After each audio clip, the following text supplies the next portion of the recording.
Okay, this particular shiur closes the series of 3 shiurim on the Rav's experience of Chanukah, and we'll deal with a topic that's a general issue in Rambam studies, but also specifically for Chanukah and how the Rav approached it. The title, Chanukah Mitzvah Midivrei Sofrim. The term Divrei Sofrim is a term that's used in the Mishnah. Not that I'm an outstanding, brilliant person remembering every Mishnah by heart, but we have the advantage of the Bar Ilan project, and it was just a question of just pushing the right buttons to get the requisite information. Divrei Sofrim is mentioned 14 times in the entire Mishnah, of which several times they're mentioned twice in the same Mishnah. So there are really 8 Mishnayot that support the phrase Divrei Sofrim, and in all of those, it means the Rabbanan. It means a rabbinic institution, sometimes a rabbinic restriction. And that phrase, Divrei Sofrim, is borrowed by the Rambam, the phrase itself, whereas the Rambam in his Mishneh Torah will sometimes alternate between Divrei Sofrim and Mi Divreihem, from their words. There are some of the late greats of the Achronim who wanted to nitpick here and say that when the Rambam says Divrei Sofrim, he meant one kind of rabbinic institution, and when he says Divreihem, he meant something else. I'm sorry to disappoint those great Talmidei Chachamim, but it happens to be not the case, because the Rambam sometimes speaks about the identical halacha in various places in the Mishneh Torah, and sometimes calls them Divrei Sofrim, and sometimes calls them Mi Divreihem. And therefore, they are basically synonymous terms, and they mean the same thing. What's not clear is, what exactly did the Rambam mean when he said Divrei Sofrim? Because the world of rabbinic add-ons come in different packages. Rambam divides the entire oral law into 5 component parts, of which the first part he calls Dvar Torah, which means it's something that's clearly in the Torah, except what's in the Torah is a pasuk, a verse, except you don't know exactly how to implement or carry out that particular verse, the mitzvah, or perhaps it might be defined as a transgression, an avirah. The Torah tells us in so many different places, let's say, putting on tefillin, ukshartam la'ot ayadecha, vayulu totafot benenecha.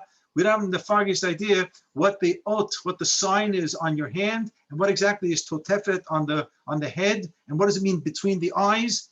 These are very, very cloudy understandings, and we necessarily had to have the oral law to bring us around and explain what the practical implementation of a pair of tefillin is all about, based on a verse. But the fact that it's based on a verse means that that particular mitzvah is the oraita, is biblical from the Torah itself. But then there's another section of laws that are called halacha l'Moshe b'Sinai. We do not even begin with a pasuk. It's just floating in the air, and there's a halacha, there's a din, there's a law that we have to fulfill. And Rambam tells us that these laws are also called Divrei Sofrim, even though we usually treat them on the level of a type of biblical. But the Rambam believes that it's not exactly biblical, even though it emanates from the tradition from Moshe Rabbeinu from Sinai. So there are many, many such halachot under the category halacha l'Moshe b'Sinai. If you want to see the entire list, you can open up the Encyclopedia Talmudit.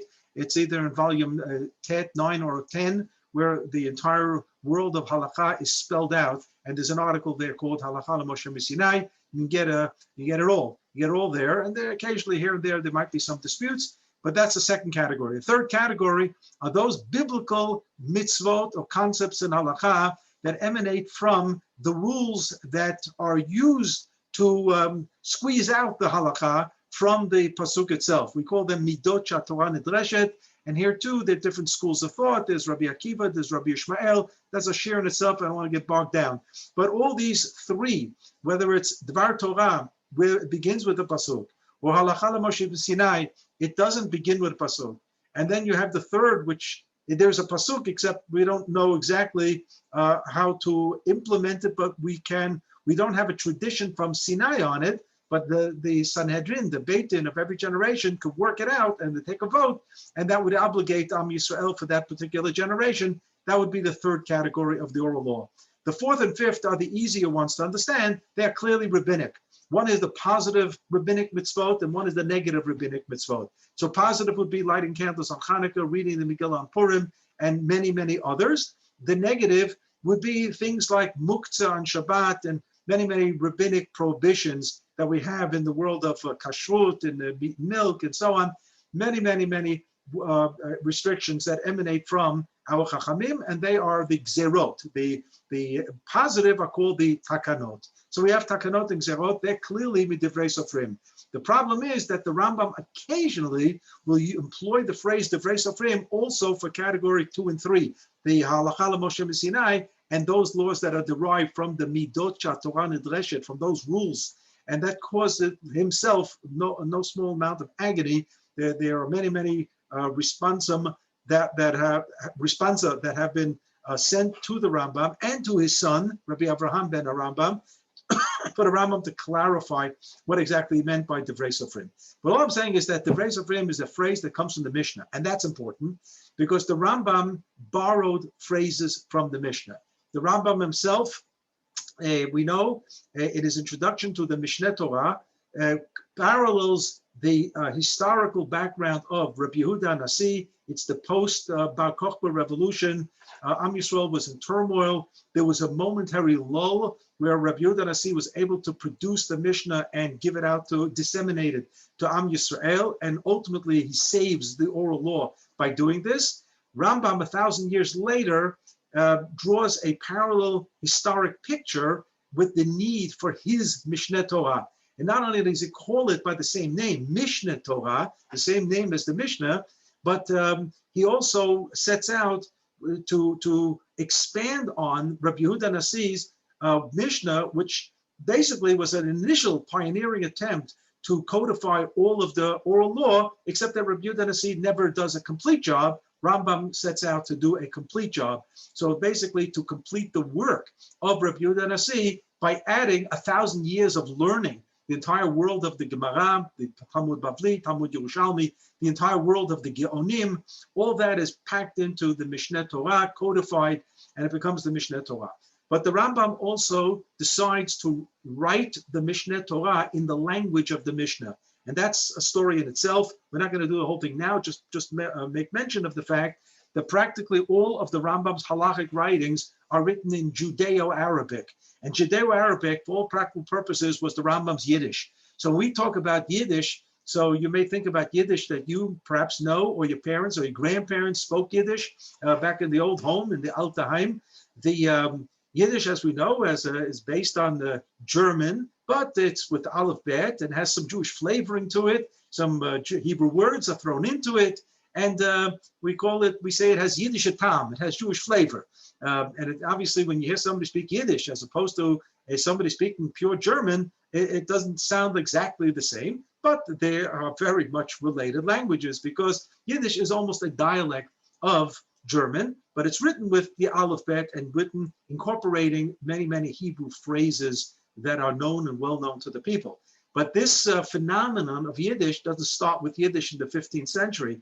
We already have Rashi with his la'az in his French. Basically, that was his French Yiddish. And we have the Ladino of the Spanish Jewish community. That was their Yiddish of sorts. We have the Aramaic of the days of the Talmud. It basically goes back to even the second Beit HaMikdash. We had the Babylonian Aramaic, and there was the Eretz Yisrael Aramaic. This, for all practical purposes, was their Yiddish, because there was a secular language, if you may, of Aramaic, a Semitic language, but the Jewish people adopted that language and Judaized it, and just Pashut gave Aleph Bet to it, and with some Hebrew trimmings, which means it became a type of Yiddish. The Yiddish that I'm talking about now is the basis is Arabic. It's not the spoken Arabic on the street, but it's literary Arabic, and that became known as Judeo-Arabic with the Aleph Bet letters, with also some Hebrew molded into this language.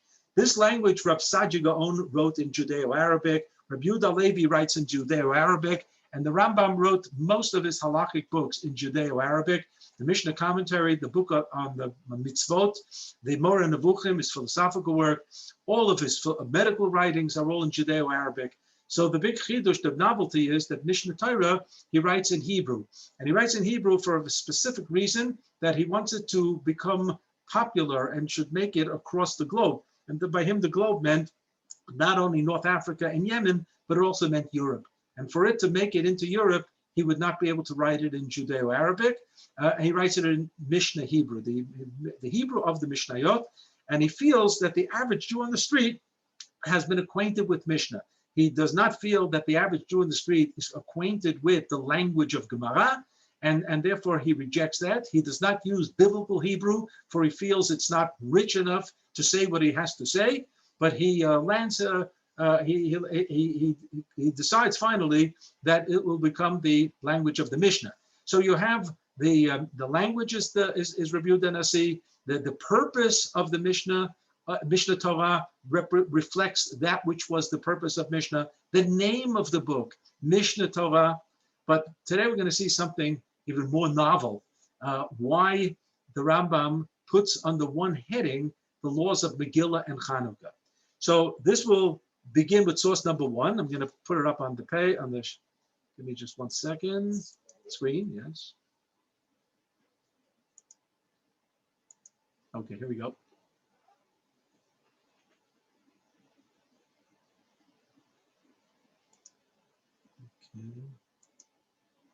Okay.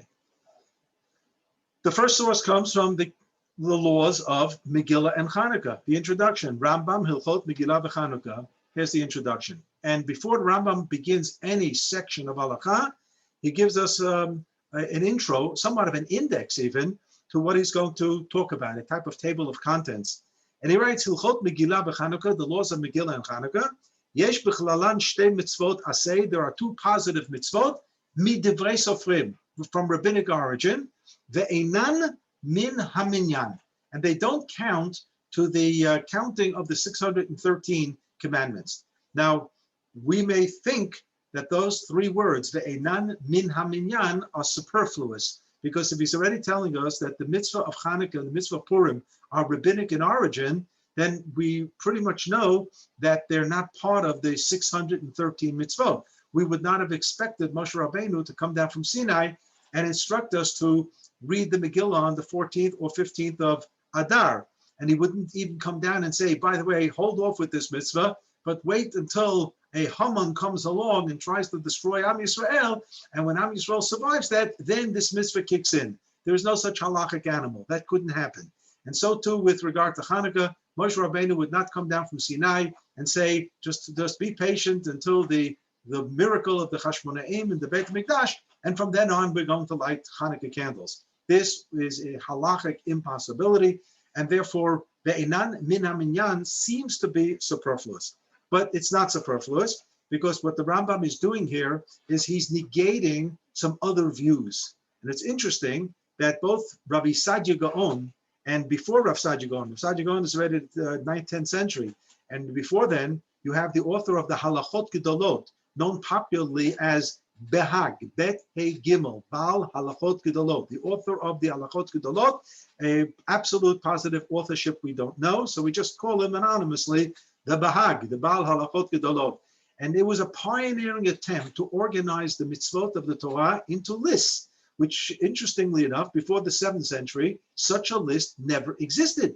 When you study the Mishnah, forget about Tanakh, when you study the Mishnah and the Gemara, you do not come across a list of the 613 mitzvot.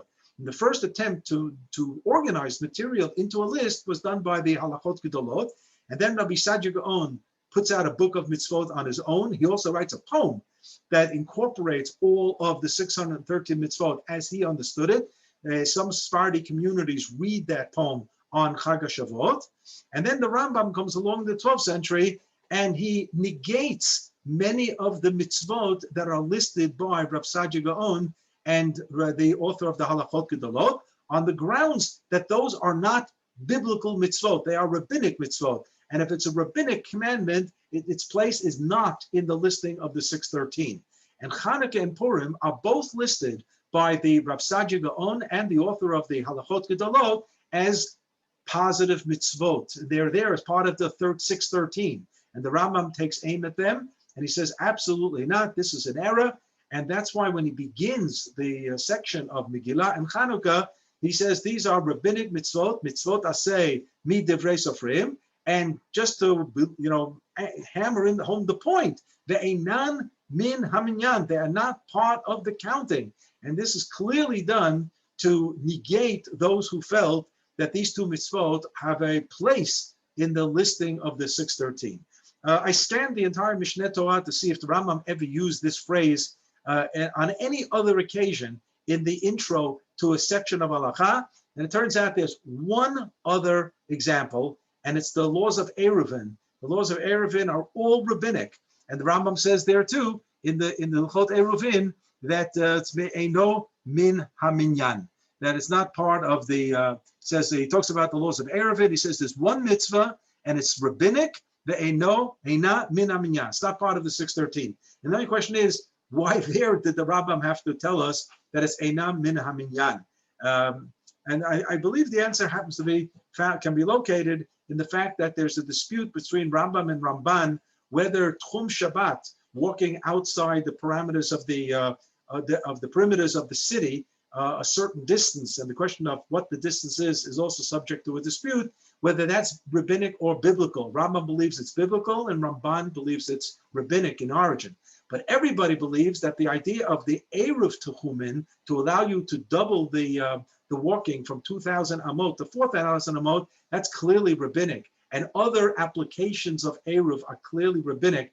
And I think the Rambam may have been interested that people shouldn't fall into the trap and say, if the Rambam believes that Tchum Shabbat is biblical, perhaps Eruvin is also biblical on some level, and he wants to negate that immediately. And he says, Einan min haminyan there. But that's not our discussion here. Our discussion is with regard to Chanukah and Purim.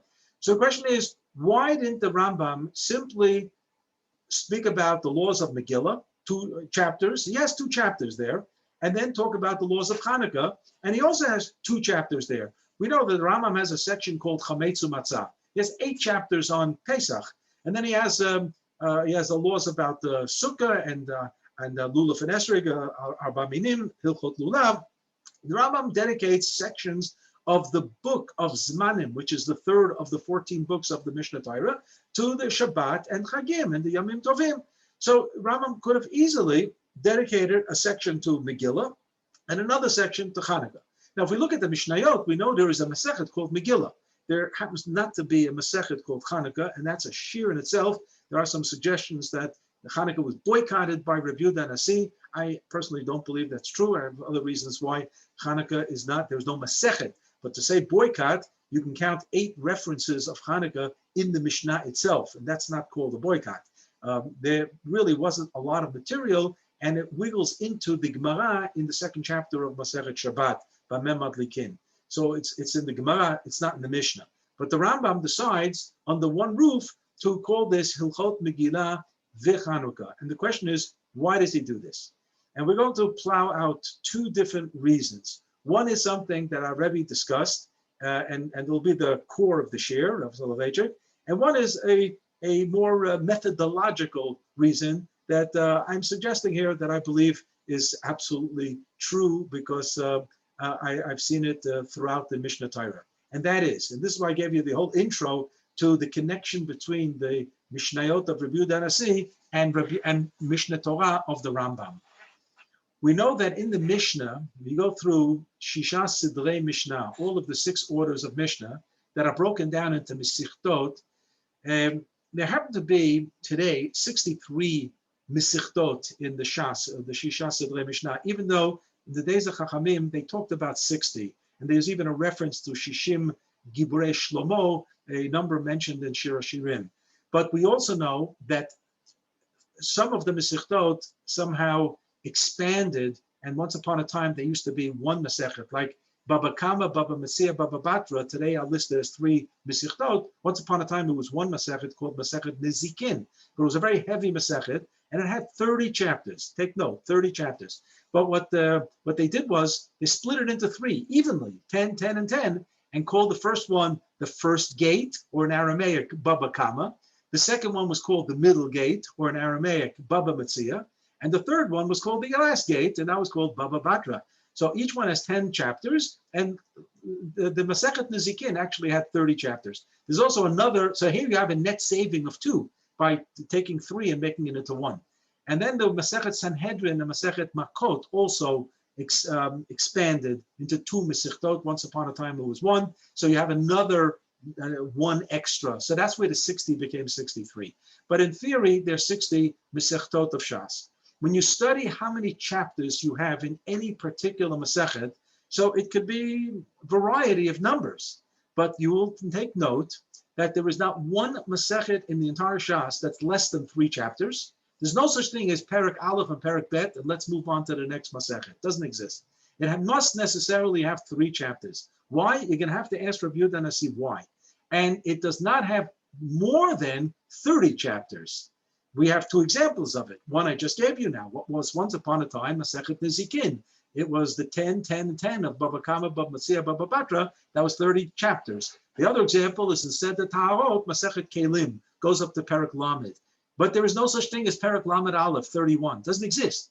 So the limits of the size of a Masechet in Mishnah, using the number of chapters in a particular Masechet, is from 3 to 30. That's the span. Exactly why Rabbi Yehuda Nasi does it? Is it arbitrary? Did he think about it? Was it pre-planned? I don't have a clue. There's no indications anywhere that Rabbi Yehuda Nasi had some particular reason for it. But the fact is, it's from 3 to 30.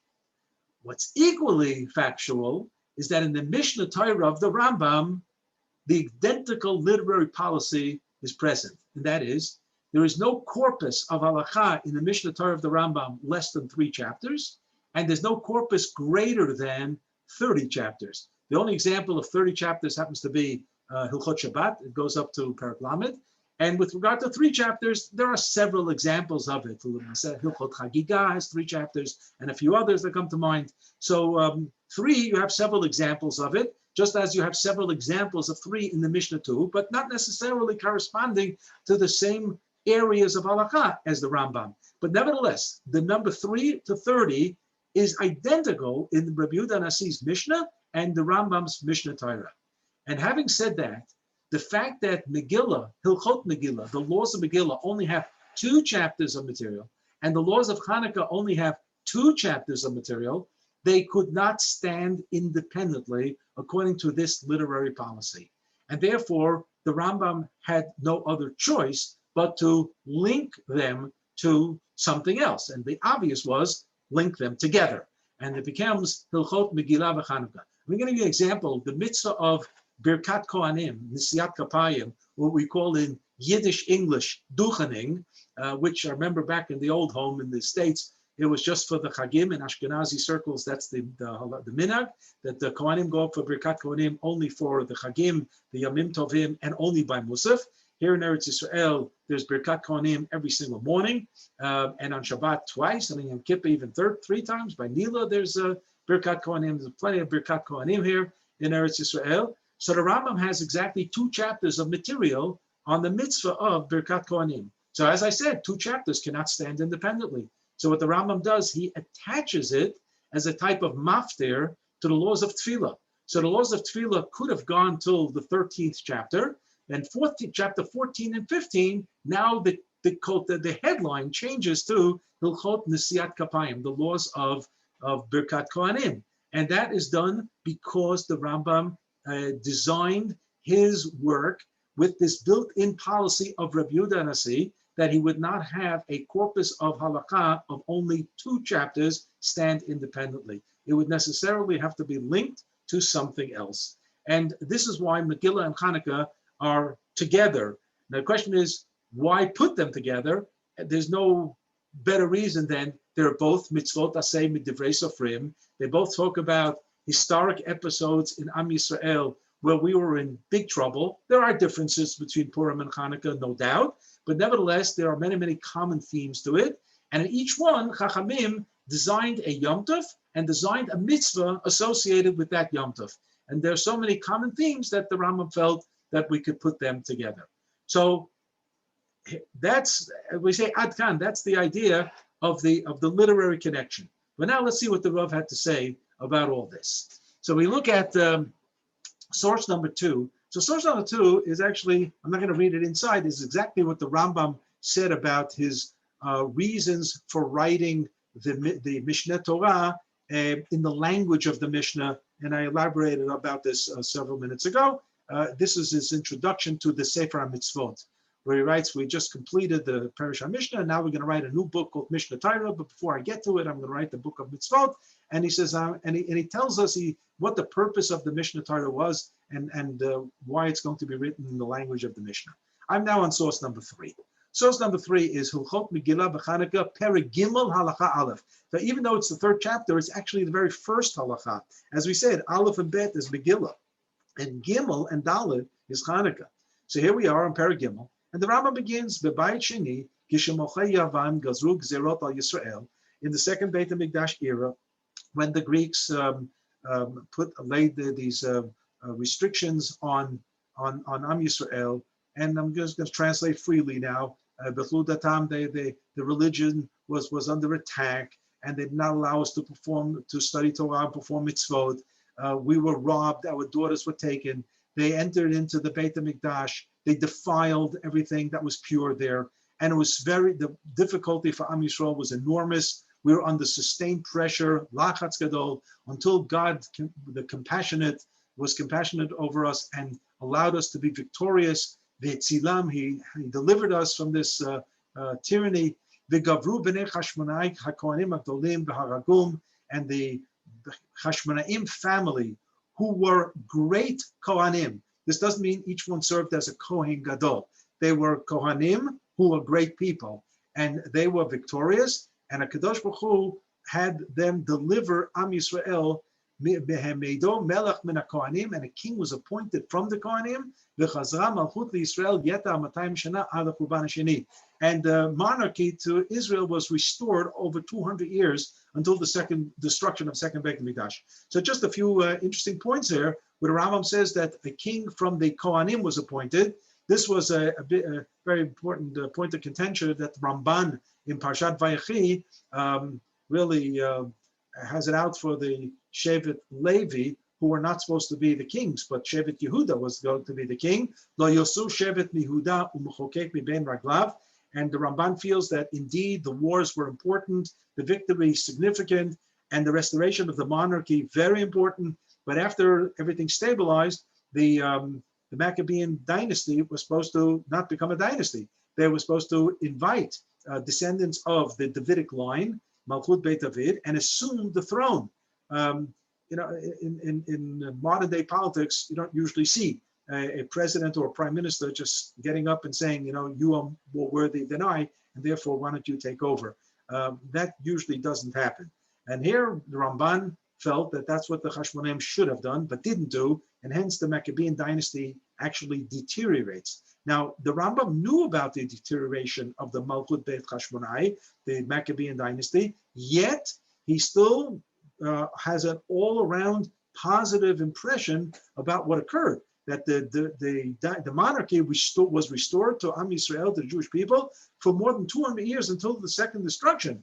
That means in itself, even with bad kings, you still have value in having a Jewish kingdom, a Jewish government in Eretz Yisrael, and that's much better than having Greek or Roman authority or United Nations authority running the country.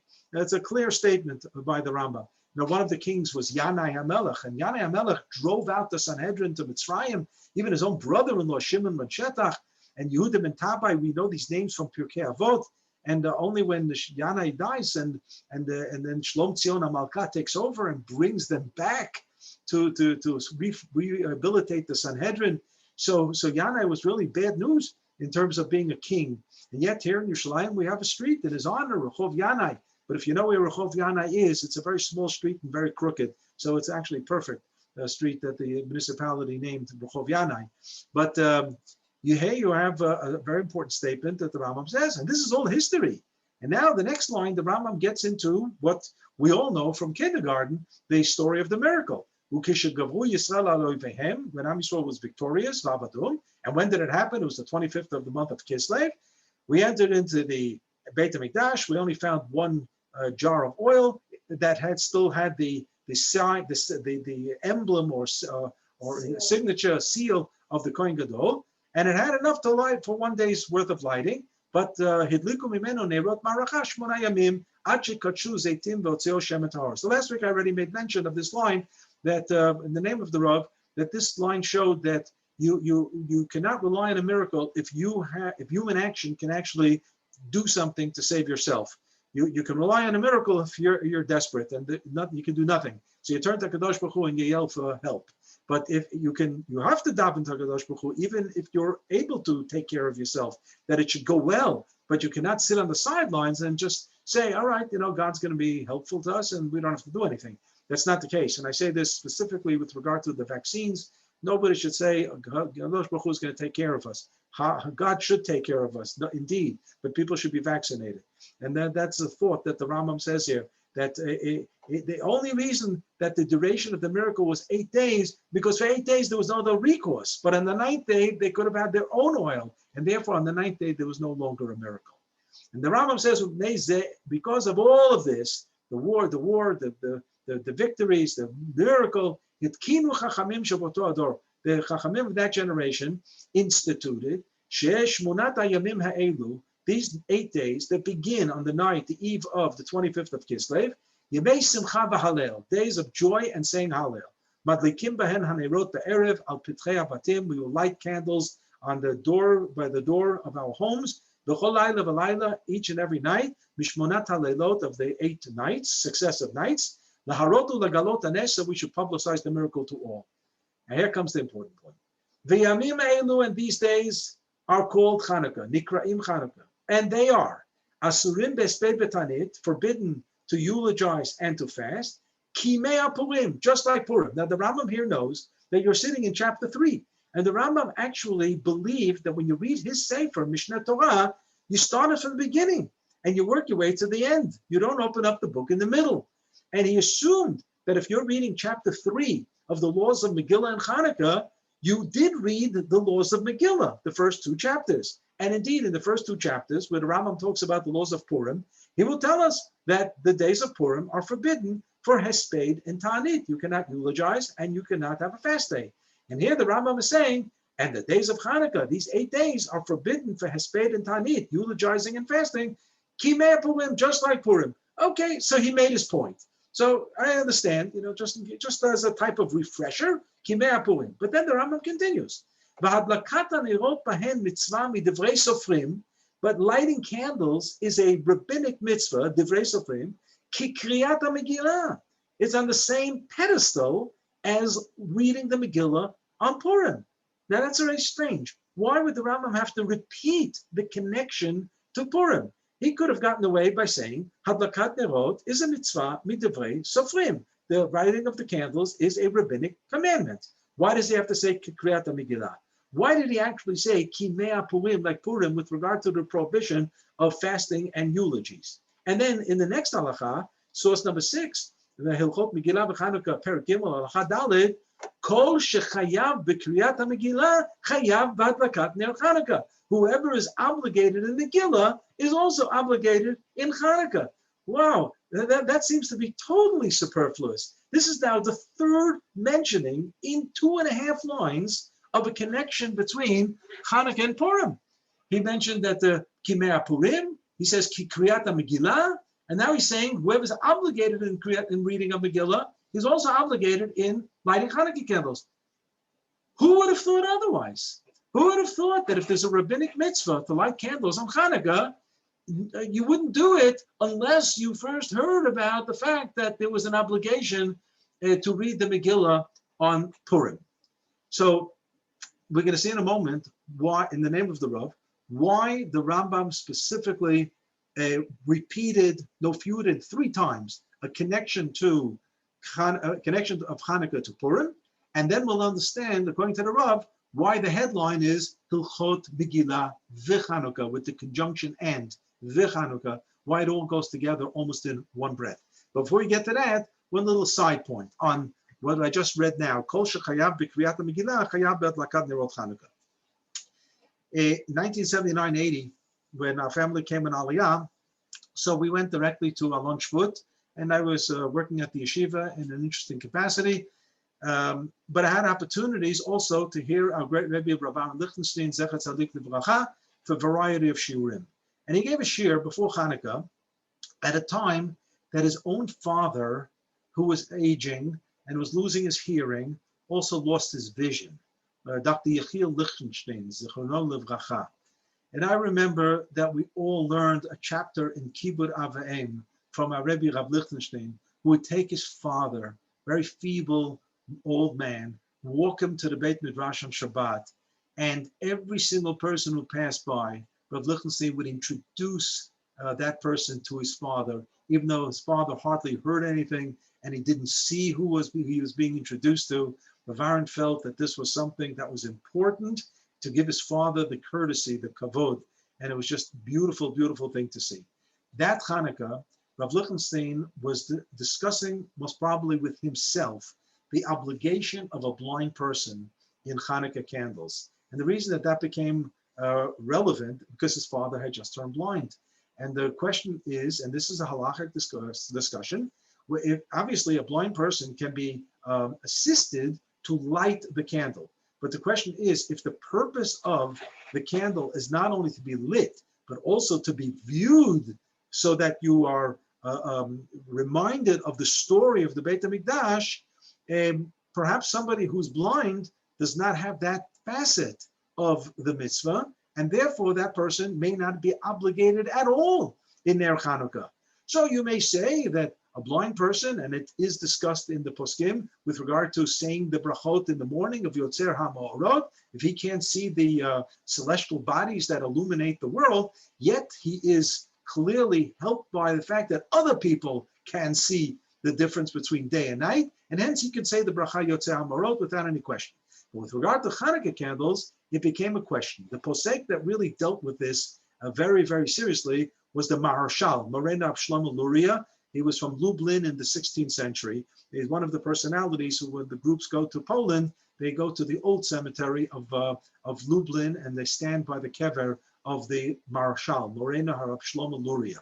And the Maharshal has a very lengthy responsum, a tshuva, dealing with this back and forth, back and forth, back and forth.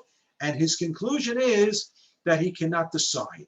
So what is his eitzah? If he can't decide, he has to give an eitzah, he has to give a suggestion. So the suggestion is that the blind person should financially contribute to the candles of somebody in the household who is lighting, and he becomes a partner. And that's derived from what the Gemara talks about, achsanai, which means somebody who's a guest. And if somebody is a guest at somebody else's home on Chanukah, so the person should participate with even if it's a small amount of money. The Gemara talks about a pruta.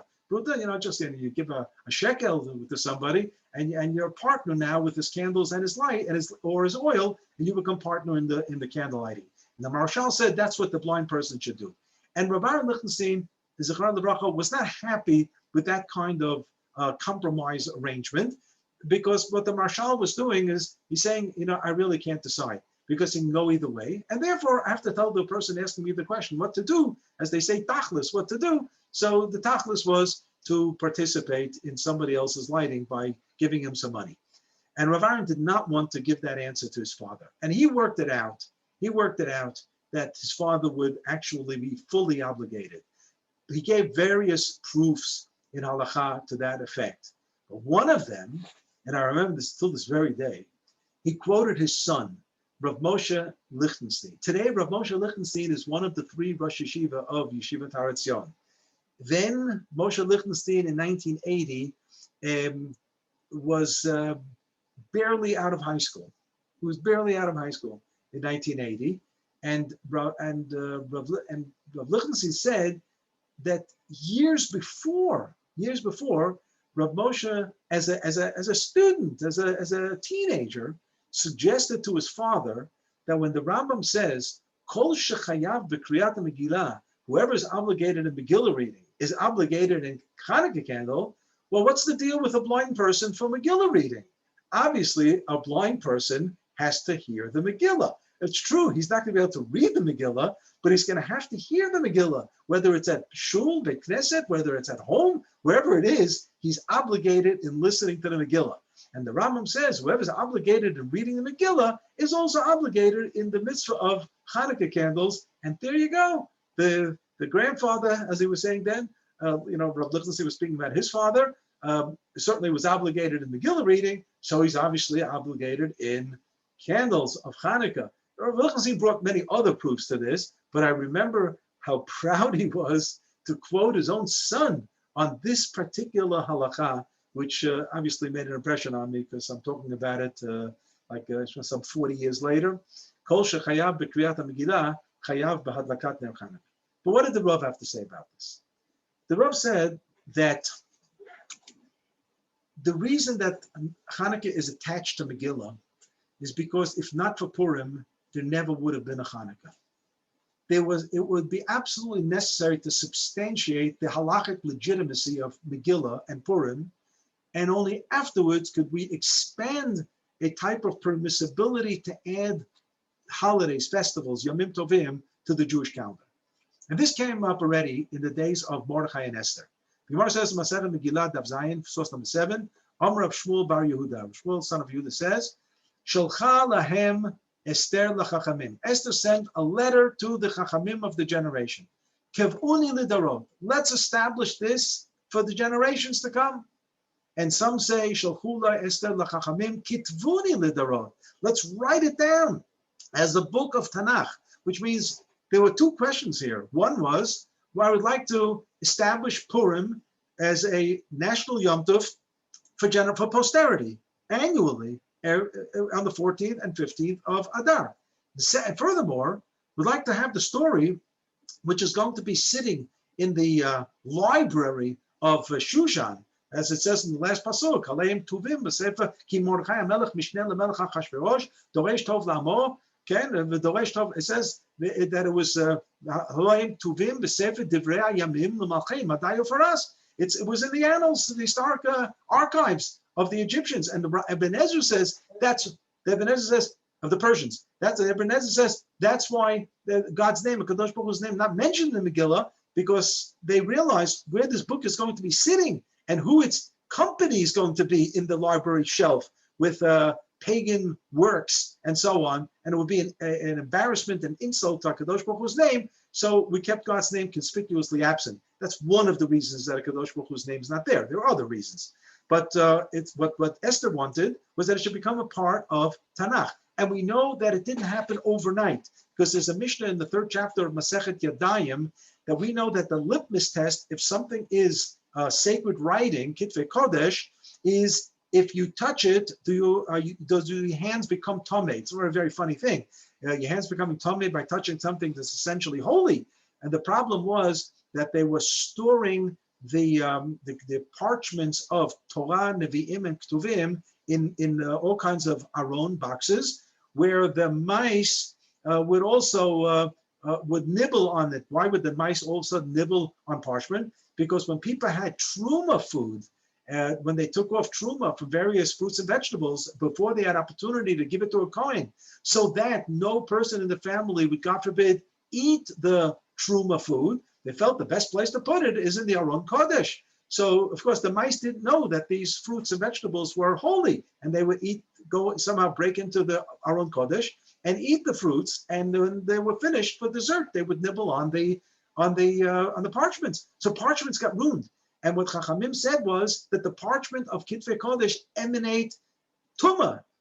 That's unbelievable. Tumah is a uncleanliness, a spiritual uncleanliness, because they wanted to guarantee that the last place in the house you're going to put the Truma foods is in the Aron Kodesh. So this became the litmus test if something is Kodesh or not. And with regard to Megillat Esther, there was a dispute whether it was Metamei Yadayim or not, which shows that it was not so clear that even up to the days of the Mishnah, that Megillat Esther was part and parcel of Tanakh. I can tell you that in Antiquities of the Jews of Flavius Josephus, he talks about the 22 books of the canon of the Bible. 22, not 24. And some claim that is a scribal mistake. Fine, it really was said 24. But some say, no, Josephus wrote 22, because in his day, it's possible that 2 books weren't yet in there. One being Megillat Esther, and one being perhaps Kohelet. There was a whole discussion about Shira Shirim, but Rabbi Akiva puts his foot down. He says all the books are Kodesh, Shira Shirim is Kodesh Kodeshim, but Kohelet wasn't so simple that it was part of Kitzur Kodesh and Megillat Esther. So here you have a discussion in the Gemara that Esther is begging the Chachamim, put it down in writing and incorporate it into Tanakh, and also let's put it into the calendar, Kavuni Lidorot, and it should be a Yom Tov. So there is a reference at the end of Megillat Esther to this discussion. Lekayem et Yemei HaPurim ha'ela, the last source, number 8.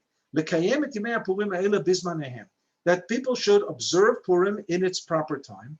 Kasher kiyam alehem Mordechai Yehudi v'Esther HaMelkah, as Mordechai and Esther did at that time, we should be doing it for years later. V'chasher kimu al nafsham v'al zar'am divrei hatzomot v'zakatam, as they also took upon themselves and their future generations the fast days and the days of petition and prayer and zakah and screaming and God and so on. So something that the divrei hatzomot v'zakatam is a reference to the middle of the Megillat Esther, where Esther suggests to Mordechai, Lech kinos et kol hayudim v'tzumo lai v'al toshlu shloshit yamim laila v'yom. You should fast, not eat, and so on. And so it became a very, very unifying moment of tefillah and fasting. So just like you listened to us then, you should listen to us now. We want to have a new Chag. But the Rav said something else happened here, and what he said it can actually be found in the Eben Ezra as well. But the Rav developed this as follows. The argument that Mordechai and Esther used to the Chachamim was this Divrei Tzalmot V'Zakatam. The Chachamim said, it's a wonderful idea, we should have Purim. There's only one catch. The Torah says, Lo Tosif, you're not allowed to add things. So we can't add it. I'm sorry, it's a wonderful thing, but the Torah forbids the addition of mitzvot. And you have in Parshat V'Etchanan and Parshat Re'eh, twice the Torah says, Lo Tosef Alav. You're not allowed to add mitzvot. So the response of Mordechai and Esther was, all right, but you were already guilty of that when you instituted the 4 fasts in commemoration of the destruction of the first Beit HaMikdash. We know the 4 fasts already mentioned in the book of Zechariah, and obviously it refers to the first destruction, not the second.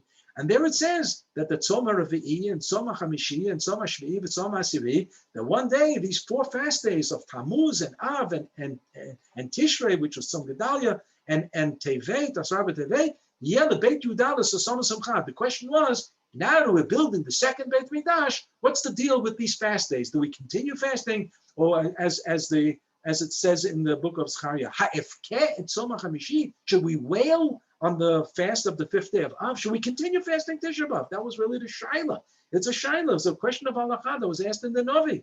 And the response was that these 4 fast days are going to be Yemei Sason Simcha. The problem is the answer was beautiful, except we don't have a clue what the answer was. Was it yes or no? And there's a dispute amongst Parshanei biblical commentators. What did Zechariah say? Did he say, right, we don't have to fast it? Or did he say, no, we do have to fast it, but there'll be a day in the future that these days are going to become Chagim, Moadim. That's how the Rambam took to it. Rambam believes that throughout the Bayit Sheni, we continue to fast Tisha B'Av, at least Tisha B'Av. So the argument that Mordechai and Esther used against the Chachamim was, where were you when they instituted the fast days? That was also Baal Tosif. That was also addition to the calendar. There were fast days, not festivals, but nevertheless, it was Baal Tosif, it was additional. And they said, okay, one second. They really weren't, they didn't create something new, a new invention. The concept of a day of fasting and tefillah, we have in the Torah, it's called Yom Kippur. But what they did was, there's a mentioning in the Chumash itself that v'chitavo b'artzachem, v'atzar atzorer etchem, v'chitavo l'chama b'artzachem, v'atzar atzorer etchem, v'areyotem b'chatzotzchot. There might become days, the Torah is not going to tell you right now, predict what date and what event may happen. If, God forbid, you go through some tzara, you will react to it. So there's an opening in the Chumash for Chachamim to establish things to deal with difficult situations and crisis moments. And we only had Yom Kippur to look toward, because Yom Kippur was a fast day and it was a day of tefillah. So what we did was we borrowed the theme of Yom Kippur and applied it now to the 17th of Tammuz and 9th of Av and Tish and Tzom Gedalia and 10th of Tevet and so on. That's all. There's no Baal Tosif there. So the Esther and Mordechai said, if that's the case, let's start opening up the Chumash and see if there's a parallel type of pasuk where we can snuff out that you can add a Yom Tov. And indeed, they find the pasuk in Parshat Ve'etchanan, Ki mi goy gadol, who is that great nation? Asher lo elokim, lo with a vav, that this nation has a God. Karshem elokeinu b'chol koreinu elav. When this nation is in trouble, they turn to God and He listens to us. Well, Mordechai and Esther said, that's us. That's what we did. And now we want to remember that great event that a Kadosh Baruch Hu saved us, and we were in a tzara. We were a great tzara. It was almost a Holocaust. There's no other word for it. Lashmid larogu labed et kol hayudim, total annihilation of Am Yisrael. And thank God we got out of it.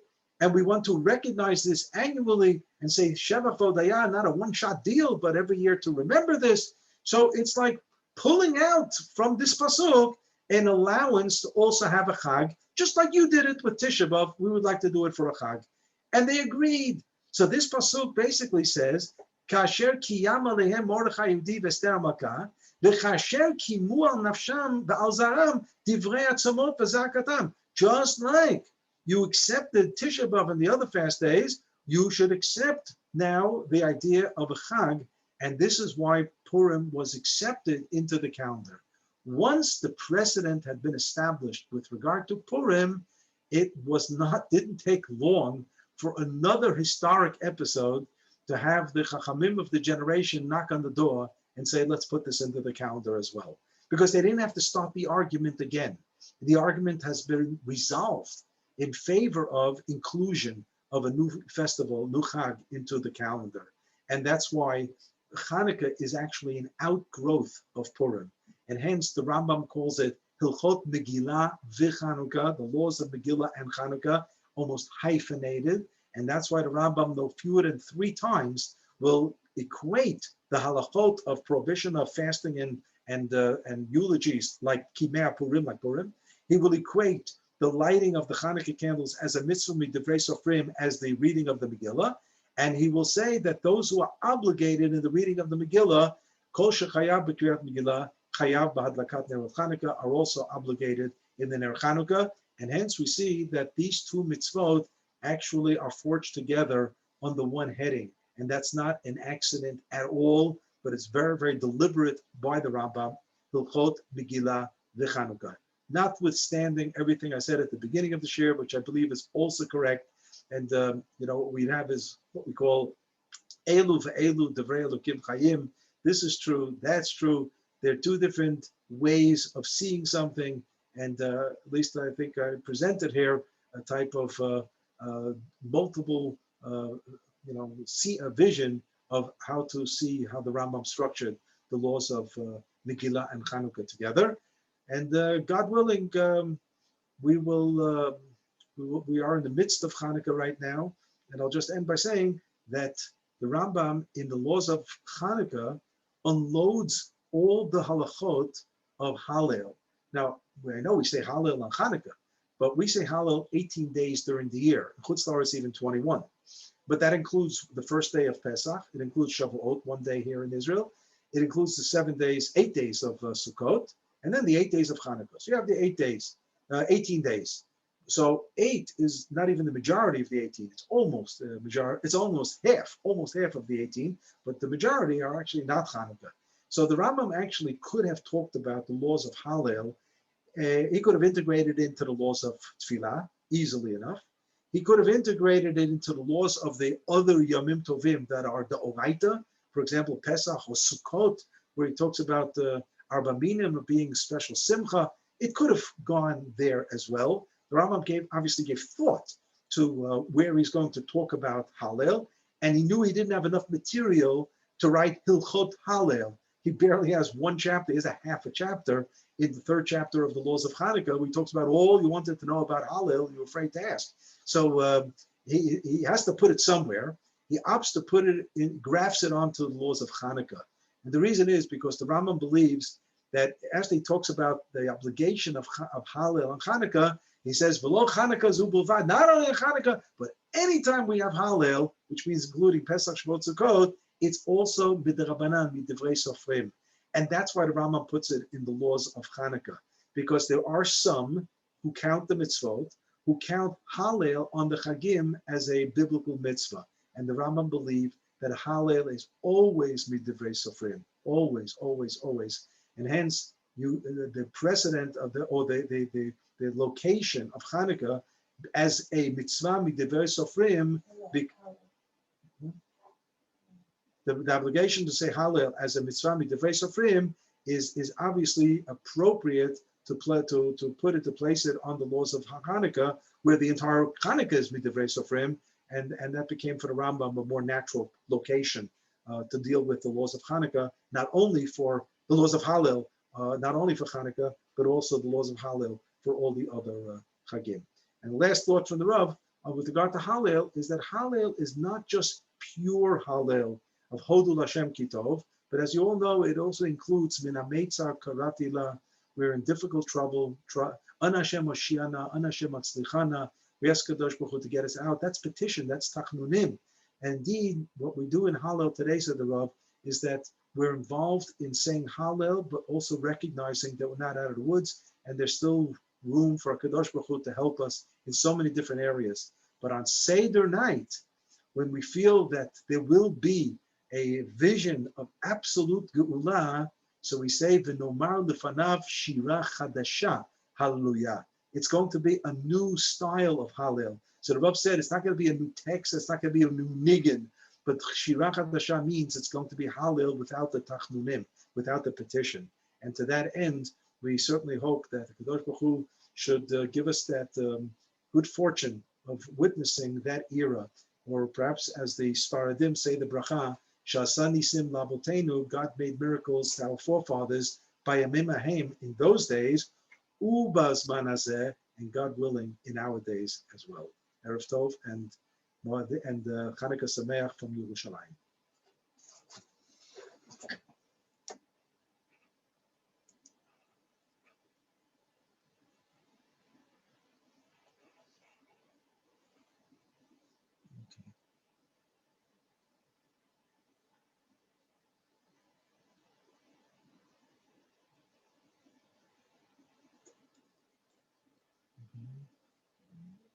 Everybody's muted. Somebody wants to say something? Yeah. Ask you a question? Yeah, sure. I'm with you. Hello, it's Sandra Rappaport in New York. So could it be, it's a little bit of a drush, and I know Rabbi Luxstein often says in his shirim that when Rabbi Soloveitchik would depart from the halacha, he'd say, this isn't halacha, this is drush. So is it possible that this is a little drush? So when we say the Purim, it's Yom Kippurim. So is what you described about the connection, the argument that Esther and Mordechai apocryphally made for the Chachamim to connect, to somehow put it on as a caboose, as the carried along with the train of why we had to put the fast, those extra, since we put the extra 4 fast days, couldn't we also attach the same argument to allowing Purim? Could that be a drush of why it's called Kippurim? Okay, so the word is Kippurim. It emanates from Kabbalistic sources, that Yom Kippur is Yom Ki as Purim. So it actually connects Yom Kippur. It goes backwards, right? It's not that Purim is like Yom Kippur. It's like that Yom Kippur is like Purim. Right. So even though it's a Kabbalistic source, the Rav had a nice take on that, and he said that Yom Kippur actually has a dual identity. On the one hand, it's a fast day with upgraded tefillah, but it's also a Yom Tov. And a Yom Tov requires that you have to eat and drink, but you can't do that on a fast day. So that's where Chachamim came up with the idea of eating on Erev Yom Kippur. So eating on Erev Yom Kippur as a mitzvah is not just to fill up the tank before the fast day. It's in fulfillment of Simchat Yom Tov of Yom Kippur. And he said that's where the connection to Purim is, because Purim is on the one hand a Yom Mishteh B'Simcha, a day of enjoyment with drinking and feasting and so on, but we should not forget that it was a near miss. And the idea of Tanit Esther the day before is because you can't have Tanit Esther on Purim, because you have to drink, you have to eat and drink.